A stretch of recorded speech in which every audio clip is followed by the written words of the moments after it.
aspek antara aspek penyucian jiwa dengan aspek formal ritual ragawi atau ketaatan formal, mana yang lebih diinginkan Tuhan? Nah, Ya, oke, silakan pertama Ustaz. bahwa eh, saya ingin mengisahkan dengan satu kisah ya untuk menjawab ini. Eh, Iblis itu pernah menjumpai Nabi Musa alaihissalam Hmm. dan kemudian berkata, ya Musa, sampaikan pada Allah bahwa aku ingin bertobat atas kesalahan dan dosa. Nabi Musa bermunajat pada Allah dan Allah kemudian mengatakan, ya Musa, perintahkan iblis untuk sujud pada kuburan Adam.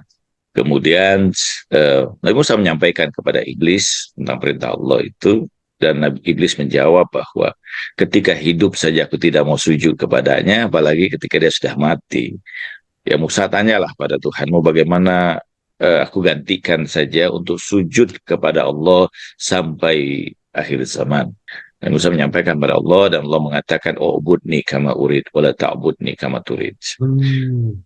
Menyembahlah kepadaku sesuai dengan apa yang aku inginkan. Dan jangan menyembah kepadaku sesuai dengan apa yang kalian inginkan. Ah.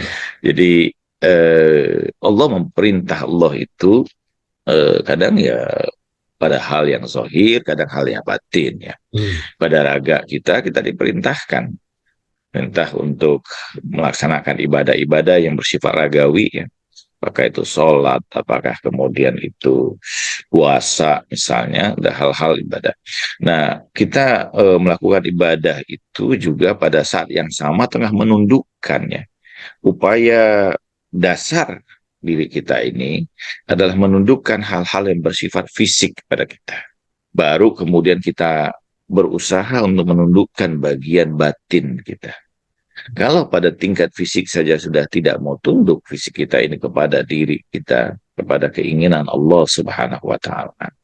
Bagaimana kita mampu untuk menundukkan batin kita yang lebih dahsyat dari ketundukan ragawi ini. Tapi kalau orang itu sudah tunduk pada tingkat batiniahnya, maka ragawinya pasti akan tunduk juga pada saat yang sama. Jadi ini dua hal yang timbal balik ya. Kita di awal kita menundukkan hal-hal yang bersifat zohir dari diri kita untuk bisa selanjutnya pada tahap tingkatan berikutnya menundukkan batin kita. Tapi ketika batin kita tunduk, maka raga kita akan mengikuti, jasad Hmm. kita akan mengikuti dalam ketundukan itu. Apa seperti misalnya ketika kita sudah memiliki kesadaran bahwa api itu akan membakar, menghasilkan efek yang membahayakan, maka otomatis ketika tangan kita hendak menyentuh api, dia akan menjauhi api itu. Karena kesadaran itu sudah berada dalam diri kita. Ketika seseorang itu batinnya telah berada dalam ketundukan kepada Allah Subhanahu wa taala, maka seluruh bagian dirinya pun akan tunduk kepada Allah Subhanahu wa taala. Apapun perintah Allah. Begini ada beda ya antara puasa, sholat, sodakoh, bahkan berkhidmat atau berjihad di jalan Allah sekalipun.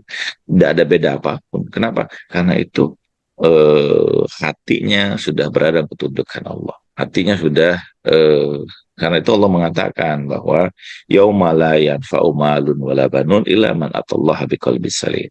Hari yang tidak lagi bermanfaat harta maupun keturunan kecuali mereka yang sudah tunduk hatinya pada.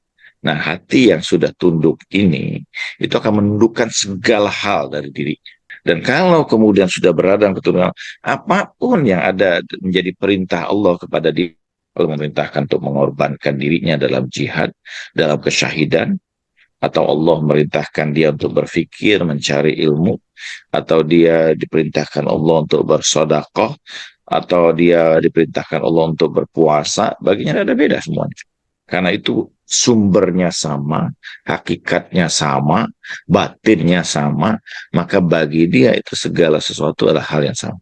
Jadi bukan hanya seorang itu mementingkan satu bagian, ya. Bagi dia karena hakikat yang muncul itu sama. Jadi antara hal-hal yang bersifat fisik dan non fisik kan ketika dia sudah melihat dalam satu kacamata ketunggalan tidak ada beda. Kesatuan. Jadi karena itu kita tidak bisa mendahulukan mana yang lebih penting, mana yang bahwa semua bagian itu ketika harus dilihat dalam satu kesatuan yang mutlak.